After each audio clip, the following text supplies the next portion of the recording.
Hola a todos, bienvenidos a este nuevo vídeo de Muy Señor Mío. Hoy os traigo las noches conyugales de Fernando VII. Bien, para quien no lo ubiquéis más o menos, Fernando VII, hijo de Carlos IV, padre de Isabel II, se le conocía como el rey felón, feo, medio lelo, políticamente nefasto, de hecho, si no el peor de los peores reyes que tuvo España. En fin, un personaje nada digno de mi admiración, pero bastante digno de estar en este canal. En concreto, pues sus noches conyugales y su vida nocturna. Antes de entrar en materia, quiero leeros esta frase, que la leo por aquí porque tengo mi chuleta. Hombre de muchos y desordenados apetitos, harto dañosos para la enfermedad que padecía.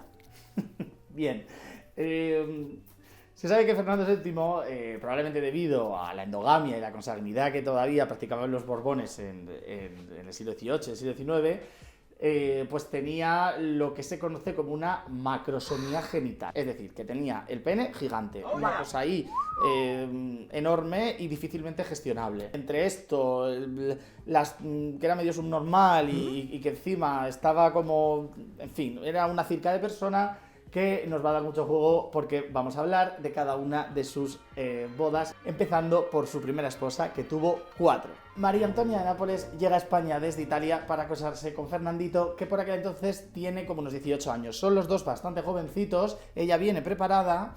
Y bueno, pues se conoce que en la noche de bodas ella venía preparada, pero él no estaba preparado, porque esta es otra. A muchos príncipes y princesas tampoco les hablaban en profundidad de lo que consistía, pues eso. En la noche de bodas, María Antonia, pues toda predispuesta, toda tal, se desnudó ante el joven Fernando VII y este empezó como a hacer gruñiditos y a jadear y a hacer unos ruidos rarísimos. Empezó a chuparle las tetas mientras hacía ruiditos y cosas así.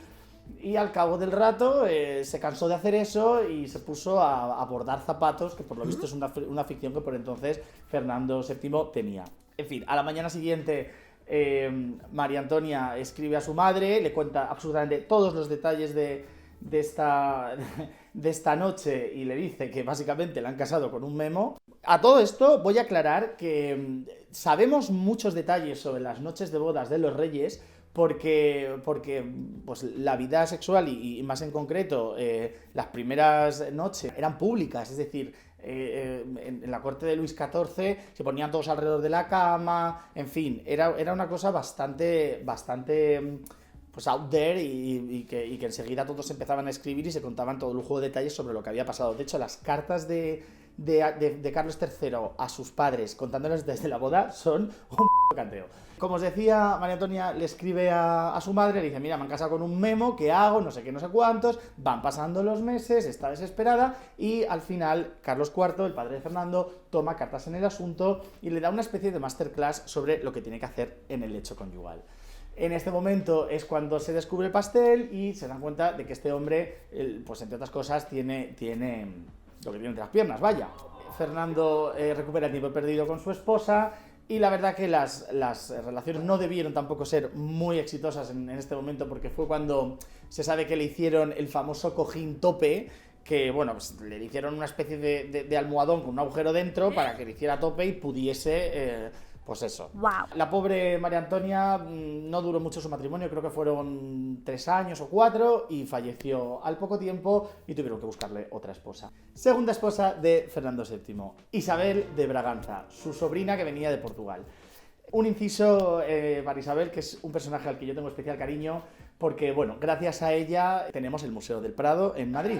Porque, bueno, pues cuando llegó a la corte se dio cuenta se percató de la colección de arte que tenían los reyes en el Escorial y sugirió a Fernando y a los ministros de turno que se creara un museo público que albergara todas estas obras de arte en el centro de la ciudad. Dicho esto, esta pobre Isabel... Que bueno, pese a que intelectualmente pues tenía sus ventajas, pues se la criticaba mucho. Decían de ella, fea, gorda y portuguesa, chúpate esa. Como veis, la hicieron bastante bullying en la corte de Fernando. Y bueno, pues al rey tampoco le gustaba mucho. Además, él ya es un poco más mayor, tiene como 20 y muchos o 30. Y bueno, pues ya frecuentaba bastante los burdeles, era un asiduo de las casas bajas del Madrid de la época. y presumía de luchar con el ariete mayor del reino. Hacía concursos ahí de vergas con la gente, en fin, estaba en este plan. Y la otra pobre, pues intentando seducirle como podía, porque él, la verdad, es que no le hacía ni caso.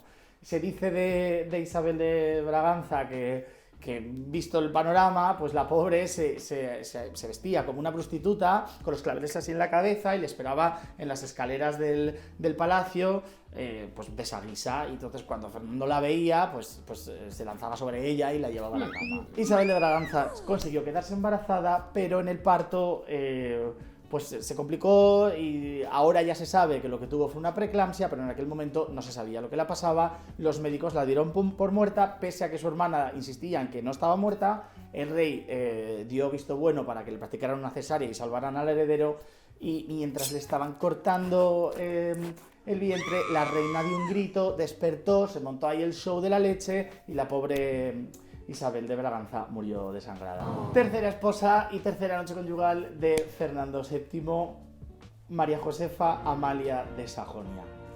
Esta pobre mía, pues una niña, porque era una niña, porque con 16 años llega a España, la casa con este circo de señor que tiene ya 40 años, imaginároslo, gordo, salido, en fin, deseando tener un varón, un heredero. De Amalia de Sajonia se sabe que se crió en un convento tras la muerte de su madre. Entonces tuvo una educación completamente religiosa, rodeada de monjas, rodeada de los pecados, los no sé qué, no sé cuántos. Imaginaros el show cuando llega a Madrid y entra el de señor en la habitación y ve a esta niña, que además era la más guapa de todas las esposas que tuvo Fernando VII, sobra decir que bastante más joven, y este tío pues se sabe que empezó a correr detrás de ella, ella se puso a dar gritos, no se dejaba coger, cuando al final por fin consigue llevarla a la cama, empieza a hacer ahí las movidas, y la otra, completamente impactada por lo que estaba pasando,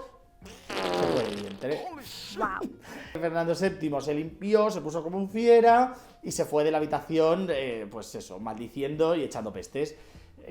No volvió a compartir noche con ella, creo que no sé, pasaron como días, y pues empezó ahí una historia en la que ella pues decía: vos lo que queréis hacer conmigo es pecado mortal. Y entonces le contaba en las cartas a su familia que cada vez que el rey entraba en su cuarto por la noche le venían los demonios y los fuegos eternos a la cabeza, y en fin, la tía tenía ahí un Cristo montado que no sabían muy bien cómo gestionar. Acabó el rey mandando una carta al Papa súper subida de tono, que le dijeron, de hecho sus ministros decían: ¿pero cómo le vas a hablar así al Papa? Y el otro estaba harto, que sí, que ya no puedo más. El Papa tuvo que intervenir y le dijo a ella pues que no pasaba nada, que todo era correcto, que él lo bendecía, y que el rey todos los días, o sea, todas las noches, antes de entrar en su alcoba, tenía que rezar pues unos cuantos rosarios. Imaginaros cómo serían estas relaciones entre este señor salido con ese macro pene y esta pobre venida del convento con 16 años, pues un show. La pobre Amalia de Sajonia no consiguió quedarse embarazada y acabó muriendo,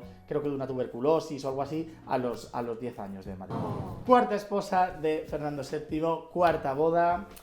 Esta boda no tiene tanta chicha, pero su protagonista sí la tiene. María Cristina de Borbón, dos Sicilias. Vamos a hablar de ella en este canal en vídeos concretos. Sí, es la de la canción. María Cristina me quiere gobernar y yo le sigo la... Bueno, ya. María Cristina llega a Madrid con 23 años, bastante ya advertida e instruida del panorama que la espera. Es una chica bastante lista, bastante chaparante, supo manejar al rey muy bien. De hecho se sabe que él se quejaba de que no podía dar la talla, de que ya no tenía edad, porque tenía ya unos casi 50 o unos 40 y pico muy largos. María Cristina tuvo bastante suerte porque ese matrimonio no duró mucho.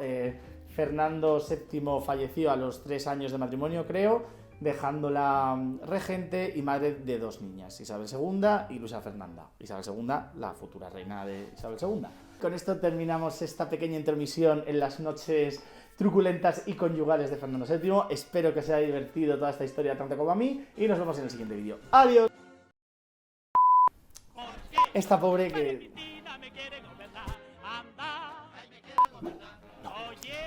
Roma. Ay, Dios. A ver, esto no puede ser.